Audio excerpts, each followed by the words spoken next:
What is a philosopher? We tend to picture a man in simple robes detached from the world teaching in a quiet garden. What if I told you one of the greatest Stoic philosophers in history was also one of the richest men in the world, a private equity magnate of his time, with a vast fortune and political power?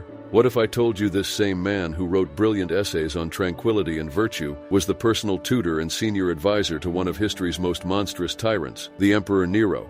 Before Seneca could advise an emperor, he first had to be a student.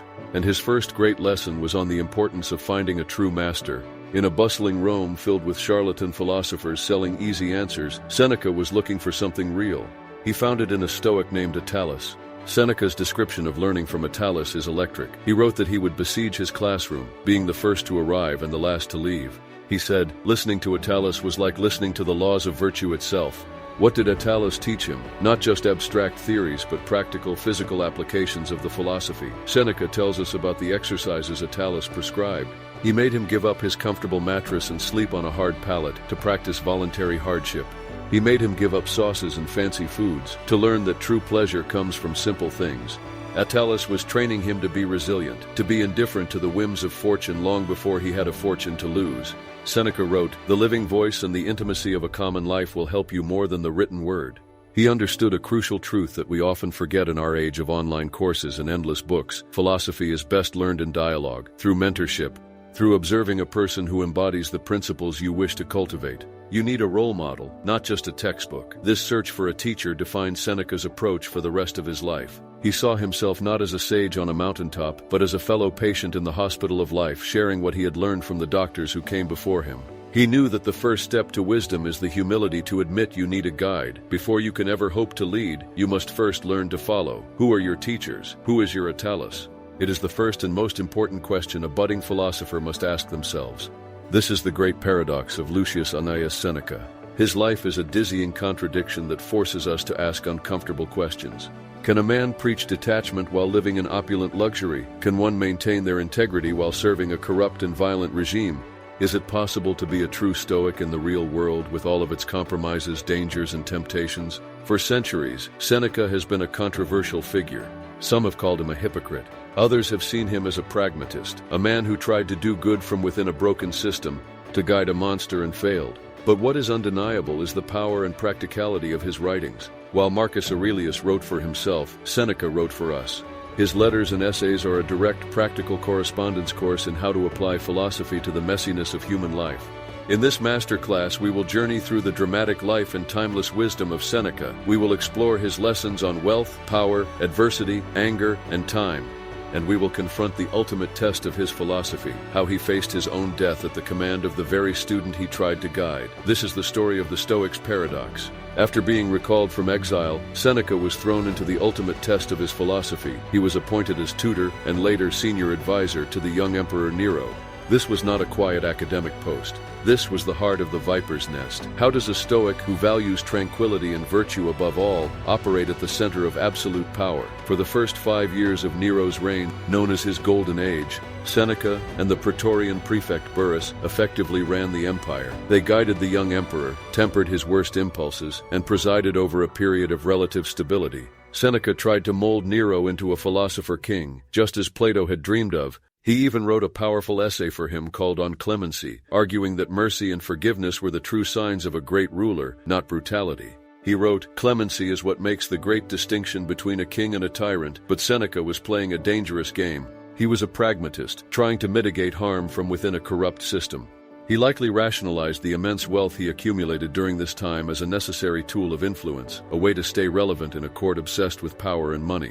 He was walking a razor's edge. However, as Nero grew older, his paranoia and cruelty began to spiral out of control. He had his own mother, Agrippina, executed. He began to see plots everywhere. The Stoic advice of his mentor started to fall on deaf ears. Seneca found himself in an impossible position, trying to advise a man who was descending into madness. This raises a timeless question for anyone in a position of leadership or influence. Do you retreat from a toxic environment to preserve your own purity, or do you stay and try to do some good, even if it means compromising and dirtying your hands? Seneca chose to stay, for as long as he could. He chose to remain in the arena. Long before he had to manage Nero, Seneca faced his first great Stoic test. In the year 41 AD, under the reign of the Emperor Claudius, he was falsely accused of adultery with the emperor's sister and was exiled to the remote barren island of Corsica.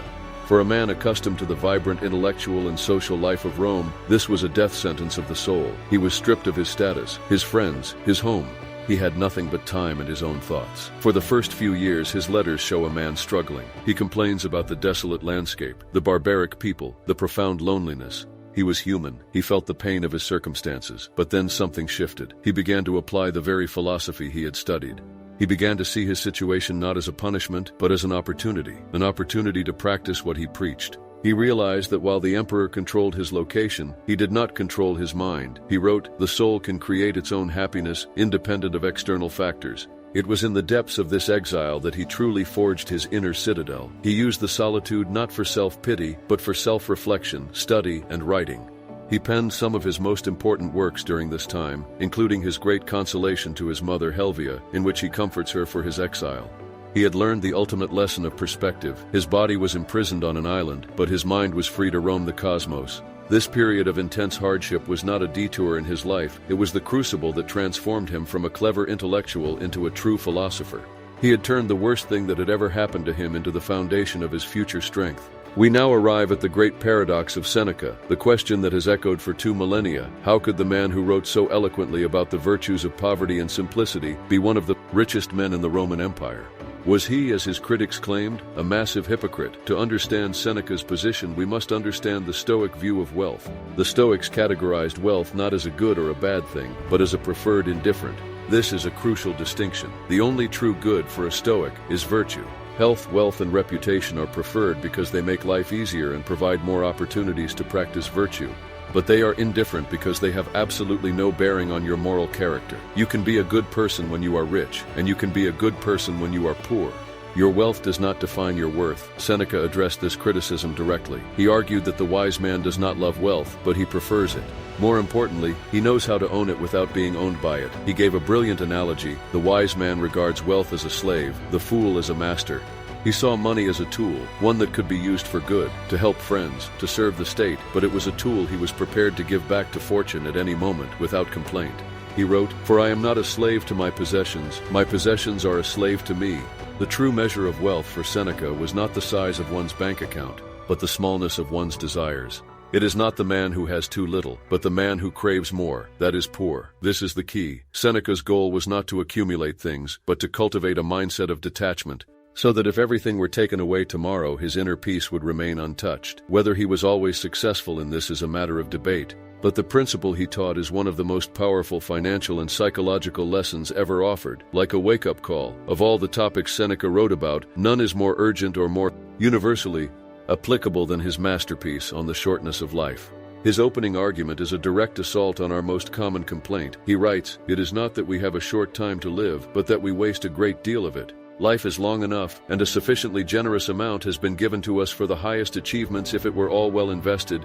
He saw us as terrible accountants of our most precious asset. We are frugal with our money and our property, putting locks on our doors and guarding our wallets. But when it comes to our time, we let anyone and everyone steal it from us. We give it away to pointless tasks, to people we don't like, to anxieties about a future that hasn't arrived. Seneca identifies a specific type of person he calls the occupiti. The occupiti, the busy. These are people constantly rushing but never truly living.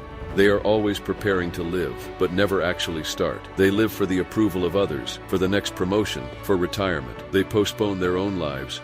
He asks a devastating question. Can anything be more idiotic than the man who is occupied and yet is not living for himself?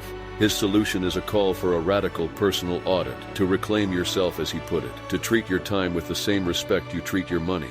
Before you say yes to a request, before you get drawn into a pointless distraction, ask yourself, is this worthy of a piece of my life? Because, unlike money, time is the one thing you can never get back. He urges us to live immediately, not to wait for retirement, not to wait for the weekend, but to find richness and purpose in the present day. Because as he warns us, while we are busy with other things, life is rushing by, and so we arrive at the final act, the ultimate test of a lifetime of philosophy. In the year 65 AD, the Emperor Nero, now a full-blown tyrant, paranoid and murderous, implicated Seneca in a conspiracy to assassinate him. Whether Seneca was truly involved is a debate for historians. But for Nero, it was the perfect excuse. The order was sent, Seneca must take his own life. This was it. The moment every Stoic prepares for. The ultimate test of memento mori. When the soldiers arrived, Seneca was completely calm. He was, as one historian wrote, unmoved. He tried to embrace his wife Paulina, but his friends' weeping was too loud. He gently chastised them, asking, "Where is your philosophy? Where is the rational preparation for the evils of life that you have been studying for so many years?" He was denied access to his will to leave gifts for his friends. So he turned to them and offered them the only thing he had left, the only thing Nero couldn't take away. "I leave you," he said, "the pattern of my life." It was his most valuable possession. He then proceeded to die exactly as he had taught others to.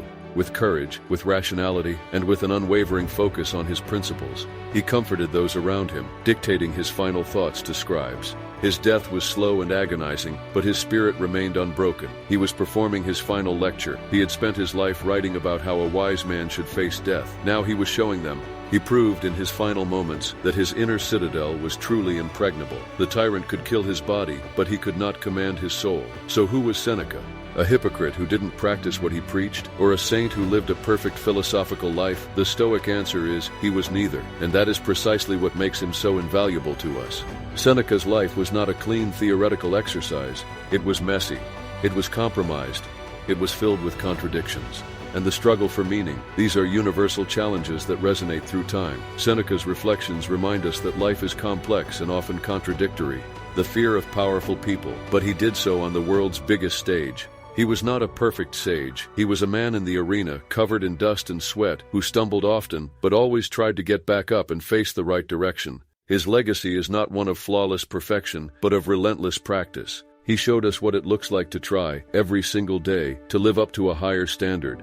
Even when you are surrounded by moral darkness, he is not valuable to us because he was perfect, but because he was imperfect, and he documented his struggle for us to learn from.